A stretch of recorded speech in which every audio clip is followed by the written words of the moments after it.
All right, guys, welcome into a casual check-in. And today we're going to be talking about King James, LeBron James, and where he should go.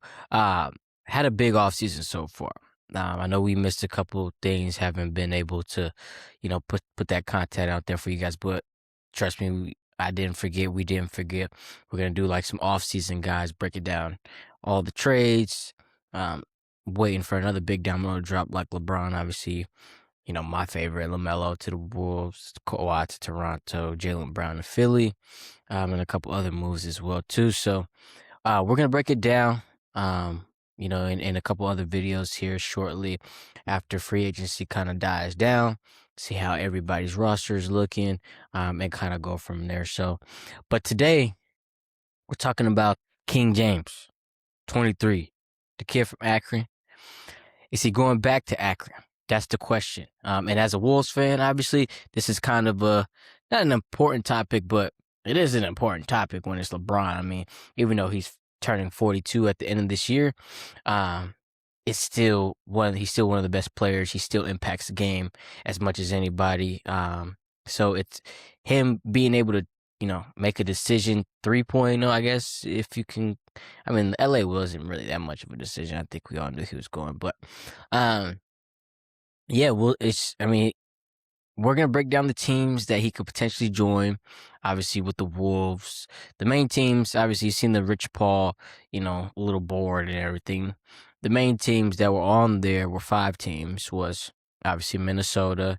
You had Miami. You had Cleveland. You had Philly, and then obviously you had Golden State, and then what was the other team?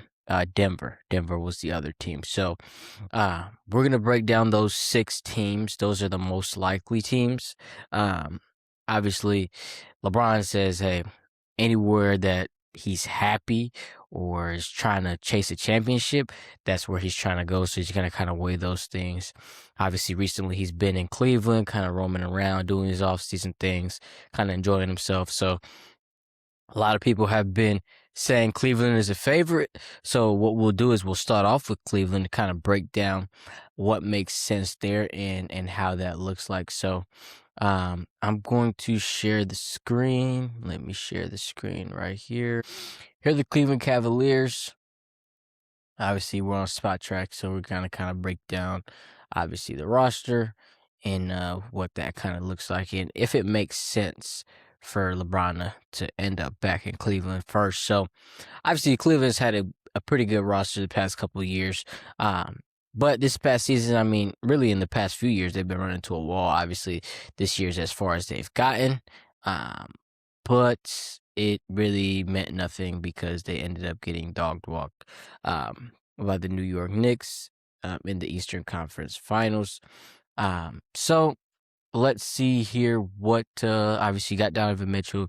Another thing LeBron said he weighs importantly is not having to be the primary or even the second fiddle. He kind of wants to take a back seat, take the pressure off him, and that's something that all 3 or all 6, well, really only 5 teams have that really. Golden State doesn't. I mean, if you count Jimmy Butler or whatever, but that's what all these teams kind of have in common, and they all really are pretty well positioned. If they add 23, they'll be able to make a pretty deep run, if not a championship run for most of these teams. So, but Cleveland has Donovan Mitchell, James Harden, obviously, Evan Mobley. James Harden is waiting to re-sign. Him and Draymond Green are waiting to re-sign with their respective teams to see what LeBron does first. So, but LeBron will play with James Harden if he comes to Cleveland. It'll be him, James Harden, Donovan Mitchell, Jared Allen, Max Strus, and obviously Evan Mobley.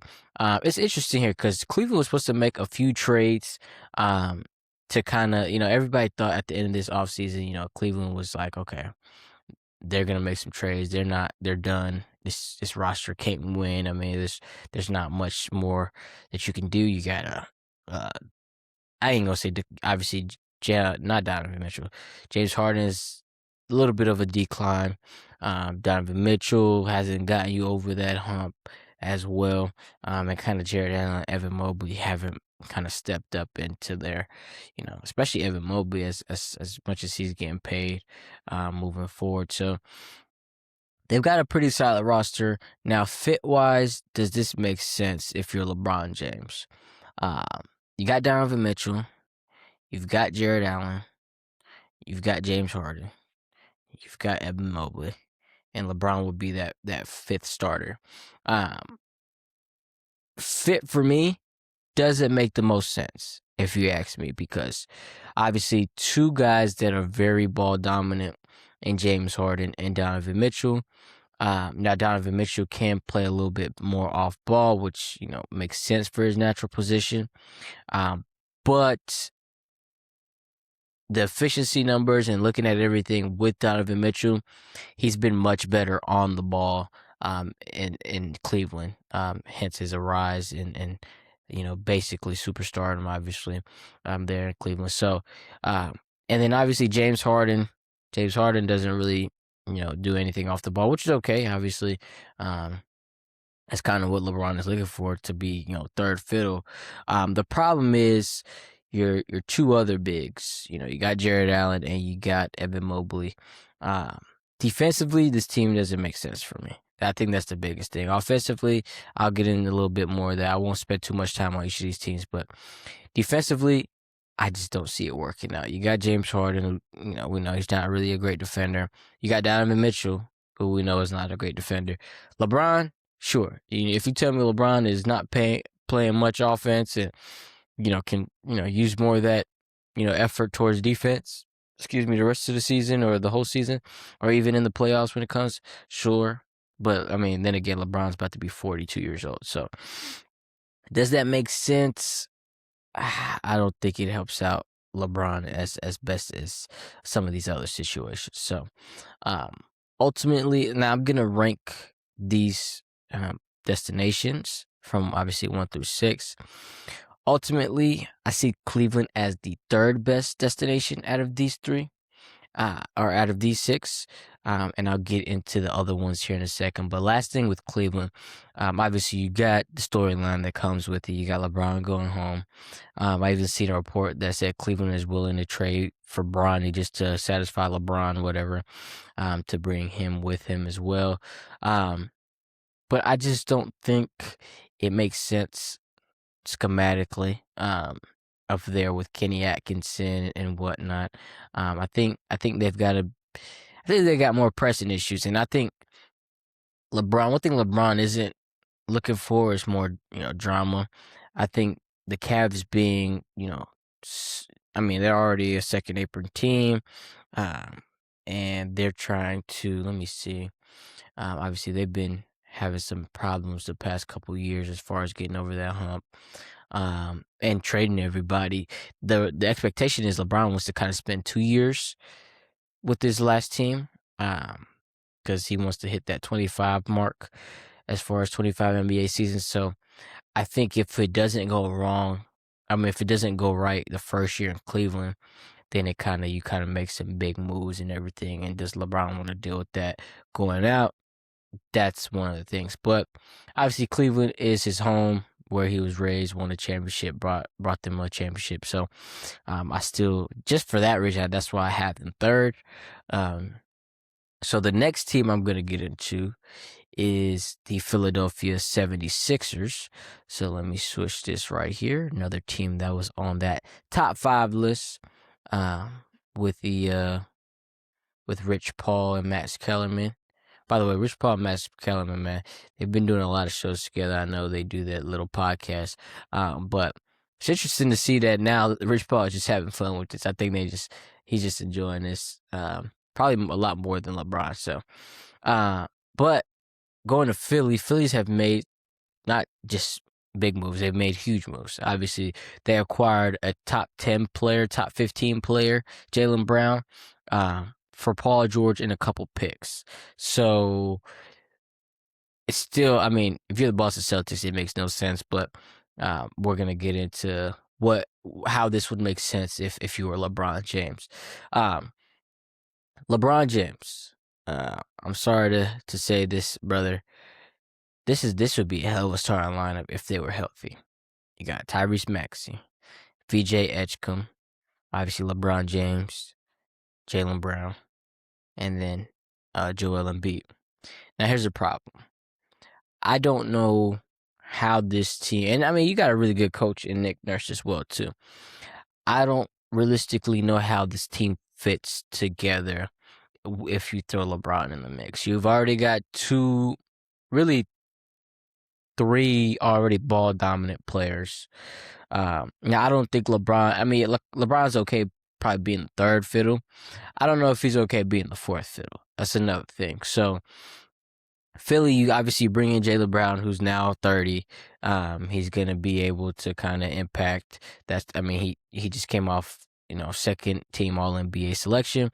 Um, Obviously Tyrese Maxey's up and coming. He's been really good these past couple seasons.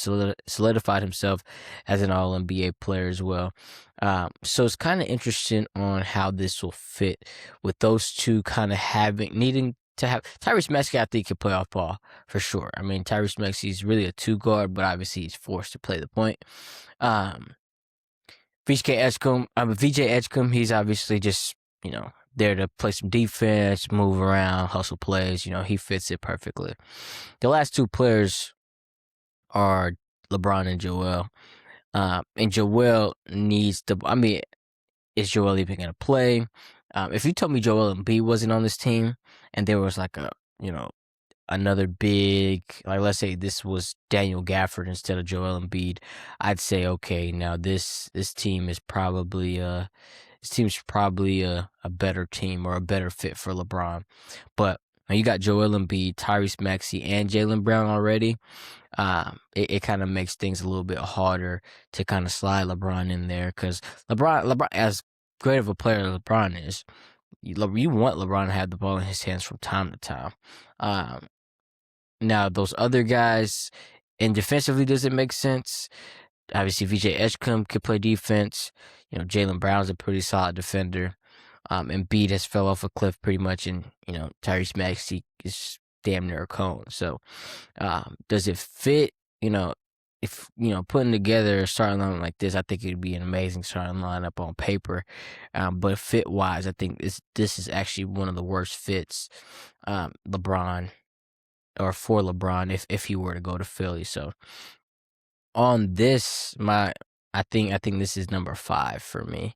5 out of 6 for the Philadelphia 76ers. Philly's a great city. I think it's one of those big markets that I feel like LeBron would consider and kind of make sense, but I don't see LeBron going to Philly, especially with this team, this iteration of the new Philadelphia 76ers. I don't really think they need LeBron, obviously, but obviously you add LeBron to it, then star power wise, I mean, no other team is beating this team, but schematically, I don't think it works. So, Philly is number 5 on this list. I'm gonna just go ahead and go to the number 6 team that I see here, and this is one of the teams that kind of emerged as one of the favorites here. It's the Golden State Warriors. Obviously, now if you're telling me they were traded for AD like that early report came out, Draymond opted out. They were trying to trade for AD, get rid of Jimmy Butler, throw in AD, and you got Steph Curry. That'd be another thing. I'd say, okay, now this is interesting. You got Steph Curry, you got LeBron, you got Draymond, you got AD, and you got Porzingis. That would have been interesting. I mean, then you got Yaxel Landenberg and Pajemski, Moses Moody coming back, stuff like that would be an interesting fit for me. But they woke up, they realized, okay, AD's not being traded apparently. Ayton just got traded to Washington. Obviously, we'll see how that affects things. But AD probably doesn't want to be in Washington, but Washington doesn't give a damn. So they're like, okay, we're probably going to keep AD. And then, I mean, I don't think it makes sense for LeBron to go out that type of way. It's kind of like the Clyde Drexler, Charles Barkley type of way when they tried to put the Houston Rockets team together with Barkley, Pippen, and Drexler. It didn't look good at all. So I mean, obviously, I want to see LeBron play with Steph Curry. I think LeBron wants to play with Steph Curry. I think that's the fun part about it, that you get to, you see two of the greatest players to ever play this game uh, play together and schematically, stylistically, their two play styles fit like a glove together. I mean, you kind of saw that in the Olympics, even though at their old age. So it's interesting to see, if that even ends up still being an option. Draymond is, like I said earlier, is waiting to sign or re-sign his deal, depending on if LeBron chooses to go to state or not. Obviously, Draymond being a Clutch Sports client as well too, and a good buddy of LeBron. As crazy as that has sounded the past few years, but um, yeah. So it's interesting. I think it would. If you told me this, 6 years ago, I would be like, okay, damn, this is scary. Right now, I don't think it makes sense. Because I mean, let's say they don't get AD, he waits on Jimmy Butler to come back. I don't think they fit. I don't think that team fits together. So it's interesting. We'll see. I think that's the worst landing spot for me here. Out of these three, or out of these six teams. Um, Even though it's LeBron and Steph. LeBron and Steph, I want to see LeBron and Steph play together, but not this LeBron and Steph. I don't think LeBron wants to go out like Charles Barkley, and kind of as a failure on the super team. And LeBron's been doing super teams his whole career just about, so I think he's a little bit tired of that. So the next team I will get into right here, obviously, team he's played for, the Miami Heat. Look at their roster. Obviously, they got Giannis. They've got Bam. They've got Andrew Wiggins. They've got, obviously, Bobby Portis will be joining. Um, and then obviously they've got Davion Mitchell. That'll be kind of their starting five.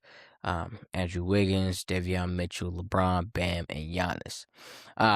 Now, I think this team probably be one of the best defenses. I mean, even without LeBron, I think this would be one of the best defenses ever put together this year. I think Miami will probably have a pretty good defense this year. That being said, now Giannis is obviously a primary ball handler. Those other guys, Wiggins and Mitchell, I think they play off the ball pretty well. Don't necessarily need the ball in their hands. LeBron, obviously, being the facilitator, that'll help out. Giannis is a pretty good facilitator as well. And the Bam is a somewhat good facilitator. For his size, he's really good. Mainly a DHO type of player. This is my number 2 fit for LeBron James. Just because, now, do I think it's likely? I'm not sure, because I don't know how bad LeBron wants to go to Miami again. A lot of people have been saying he might not go to a place where he's already won, and how that can affect things. So if that's the case, then obviously Cleveland and Miami, they're kind of out, right? But I don't think that's the case. I think LeBron is still open. He's just really relaxing. Um, I don't think he goes back to Miami, if I'm being honest with you, but this being the fit, as far as defensively, takes a lot of the load off of him. And offensively, he could kind of be that, de facto point guard, playmaker, kind of sit back, set everybody up, set Giannis up, set Bam up, get Wiggins some open shots, get, Davion Mitchell some open shots.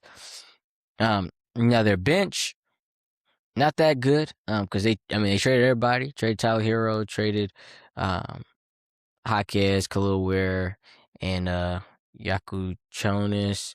They've only really got Jovic on their bench, and then a couple other guys like Bobby Portis, and then obviously they signed Tim Hardaway. So that would be interesting. Oh, and Larson and Fontecchio, those are solid pieces, but come playoff time, is that the bench unit you want?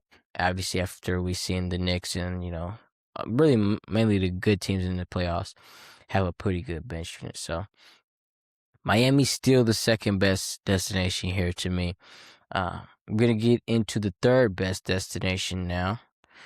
We've got only 2 more left, so let's make this the third best destination. Drum roll, please. It is the Denver Nuggets. Okay, so look at the starting lineup: Jokic, Murray. Um, what is it? Jokic, Murray, Gordon, Johnson, and LeBron. That's a hell of a lineup. That is a hell of a lineup. And they might bring Peyton Watson. Excuse me. They might bring Peyton Watson back, so you'd have Peyton Watson on the bench, Christian Brown, Valanciunas, or I don't know if they're trying to get rid of Zeke Naji, but they still have a really good starting lineup. Here's a problem. I like that. Offensively, I think Denver had the best offense last year. I think they'll end up being an even better offense. You know what I'm saying? I think it'd be insane. Defensively, I think Denver still has the same problems. I think they still suck. They still have no rim protection. They still have no perimeter point of attack defenders. So it kind of just run into the same problem as you did the past couple seasons, where you're like, okay, we can't guard nobody on the perimeter, and then not only that, we're giving up easy layups at the rim. You know, we can't protect the rim at all. So it's kind of, I mean, you've seen what Minnesota did. I mean, they just straight ran down their throat with no Ant. They didn't even have Ayo in that Game 6 win. It was just Jaden McDaniels, Terrence Shannon Jr. I mean, come on, man. Ayo DeSumo went for 40 on the Nuggets in the playoffs. So, and they were basically just straight line drives. I mean, it's crazy. Offensively, I love this fit. That's why I think I have Denver third, because this defense just doesn't work, I feel like. But fit wise, I think this would be one of the most insane offenses possible. You take some of that pressure off the Jonas Murray pick and roll. You got LeBron that could, collapse the defense, being a driver, then setting up obviously Cam Johnson and Aaron Gordon as shooters. I think it'd be amazing. Defensively, it just doesn't work. That's why I don't think LeBron wants to spend 2 years in that altitude. But I'm strictly going off of fit here. I think it would make sense if he. I think that's why he is considering the Nuggets, because that team would be so good offensively. I just don't think they could outscore everybody come playoff time. Because you got to play defense as well too. So, that being said, I might be biased, but you know what I'm saying, man. The number one fit for the King, would be the newly, assembled Minnesota Timberwolves. I think it's interesting, man. I think it's very interesting because, let's say this, okay? You get this is not the same Minnesota Timberwolves as last year, okay? No Julius Randle, no Naz Reid, which sucks. Which I'll dive more into whenever I do the offseason breakdown of that trade. But you got LaMelo Ball. You obviously got Anthony Edwards. You've got Jaden McDaniels, and you've got Rudy Gobert. This is why this is the best fit for me. This is my personal opinion. Obviously, I'm biased, so say what the hell you want. This just makes too much sense for LeBron. Now, everything else, being in Minnesota, having to live here in the winters, obviously Cleveland is not that good as well in the winters too, so you can say that. But, even golfing, you might say, the outdoor golf might suck, and that's what LeBron wants to do. He wants to golf. So that's something that, goes against Minnesota. But the fact that Rich Paul has talked about it, and it's even a realistic possibility, makes you understand how much this makes sense. Like, offensively, LaMelo Ball being there, running the show, as crazy as he is, as, freestyle as he is, he's still a great point guard. He takes the pressure already off of Anthony Edwards. Anthony Edwards is the best two guard in the game, and that lets him get off the ball and go back to his natural position, where he's been one of the best catch and shooters, catch and shoot guys, catch and shoot threes. Like, obviously, Ant works on his game every single offseason. He adds something to his game. It's been the mid range. He's been dominant. Now, the 3-point shot a couple years ago. Catch and shoot. Now he's even working on it a little bit more this offseason. So, you look at the makeup of this team. LaMelo takes some of the playmaking duties off LeBron, takes it away from Ant, where Ant, obviously isn't a great playmaker. We know who Ant is at this point. He wants to be that reactive playmaker if need be. And recently he just hasn't had the guys where he feels like, makes sense as far as trust. The trust factor goes into being a playmaker. He just didn't trust Julius Randle, let's be honest. He still don't even trust Rudy Gobert, so that's okay. But now LaMelo probably makes Rudy better, and he probably makes Jaden McDaniels better offensively. And guess what? Those other two guys do for LaMelo. They make him better defensively because Jaden's going to be attacking that POA most likely still. And then obviously Rudy's still protecting that rim. LaMelo can kind of, play a little bit looser on defense, kind of have that, knowing that, hey, I got, Rudy behind me. I got Jaden that can help. I got Ant that can help from time to time. And then you throw in LeBron James, man. LeBron James would be the perfect power forward, small forward, however you want to label it, for this team because offensively, then you add in that third option LeBron. Third option LeBron against these guys? Like, this is okay, cool. Third option LeBron in LA wasn't really third option. Let's be honest. Austin Reeves was a solid player. Luka was good, but Luka isn't that type of player where, he's kind of moving off the ball. He's not really, he's the engine, right? Austin Reeves, he can be a good off ball player, but we've seen the reason he took this leap this past year was because he had the ball in his hands more when Luka was out and LeBron was out. And that's when he kind of made his impact, which probably got him paid that $43 million, whatever $1 million he got paid. But you got two proven guys that can play off ball together. LaMelo is a damn good off ball shooter. Well, he's a okay off ball shooter, but that threat of him being, that's the problem. We haven't seen much of it from LaMelo because he's had to run the show so often in Charlotte. But now LeBron gets to, hey, he might even put a little bit more effort on defense because he sees Rudy and Jaden locking up. And he's like, oh, LaMelo's playing defense too? And shoot, this might be easy for me. And then on the other side, you run down the court. He's like, oh, I don't really got to do much. Might, get to the rim, throw a lob to Rudy, corner three, whatever, play off an Ant. Like, it just makes too much sense for LeBron to go to Minnesota, which is why I think it's the best fit. But do I think it's going to happen? The fan in me wants to say, hell yeah, LeBron, put that Black Trees jersey on. We got the new jerseys, like that new logo. You got Yohan Bear off the bench, putting on that Giannis muscle, TJ Shannon, Ayo the Sumo. Come on, man. Isaiah Evans, Bones Highland. Like, what are we talking about? We got a really good team here. You just look at it right here. And then obviously Dante coming off injury at the end of the season, hopefully. And then, obviously the other guy in the LaMelo trade, Josh Green. Do I think it happens? I give it about a 20% chance to happen, which, shoot, you told any Timberwolves fan 5 years ago, hey, LeBron might end up being a Timberwolf, and you guys are actually a really good team. LeBron is actually considering the Timberwolves because they are championship contenders.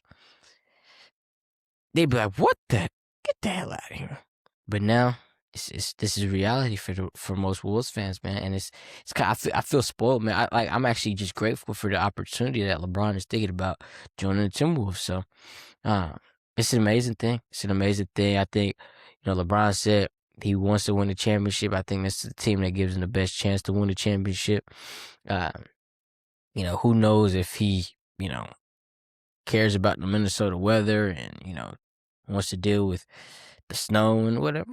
Cool, LeBron, you retiring anyways, man. Just chill out. You ain't got to do too much, man. I'm sure there's some nice spots out there. Take the kids to Mall of America, whatever the case may be, just enjoy it. Just enjoy it. If you want to win a championship, LeBron, if you win a championship in Minnesota, you are the GOAT, brother. You are no doubt the GOAT.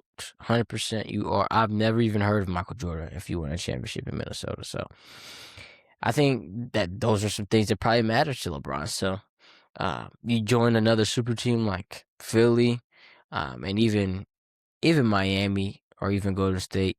I don't think those kind of. I think stylistically, when you look at this, obviously it's still a super team because it's a hell of a fit. It's just really, it just makes the most sense. But you take a championship in Minnesota, man. I'm sorry, man. LeBron jersey will be hanging up there right next to Ant, right next to Messi. I'll put both of those down. I'll get a key. I don't even get tattoos. I might get LeBron tattoo, bro. Like if you did that, So yeah, man, this is just gonna be an interesting decision. They say LeBron's not in a rush to make a decision anytime soon. So let's see what happens, man. Keep an eye out for another podcast in the next few days. And obviously we're gonna get those off-season breakdowns of these big trades, these big blockbuster trades that have been happening. We're just waiting for another domino to fall with the king. Where will he end up? Where will he have to, take his throne? Hop in that moving truck, wherever the case may be. So, very interesting. One of the best NBA off seasons I've ever experienced. I think this might be the craziest NBA off season I've experienced. So, just with the flurry of moves that and the big names that are involved in it, it's just very, very exciting.